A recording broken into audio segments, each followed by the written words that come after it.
ভোলার বোরহানউদ্দিন উপজেলার কাছিয়া ইউনিয়নের পদ্মা মনসা গ্রামের কথিত জিনের বাদশাহ কামাল মীরকে আটক করেছে র্যাব ৮। সোমবার ১ সেপ্টেম্বর রাতে দক্ষিণ বাসস্ট্যান্ড এলাকায় বিশেষ অভিযান চালিয়ে তাকে গ্রেপ্তার করা হয়। আটক কামাল মীর দীর্ঘদিন ধরে নিজেকে জিনের বাদশাহ পরিচয় দিয়ে প্রতারণা করে আসছিলেন। তিনি মোবাইল কলের মাধ্যমে বিভিন্ন মানুষের পারিবারিক ও ব্যক্তিগত সমস্যা সমাধানের আশ্বাস দিয়ে লক্ষ লক্ষ টাকা হাতিয়ে নিতেন।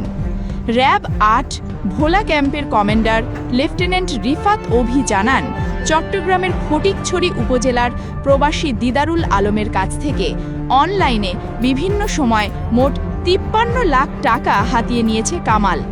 আদালতের নির্দেশে ফটিকছড়ি থানায় মামলার পর গোপন সংবাদের ভিত্তিতে এ অভিযান পরিচালনা করা হয়।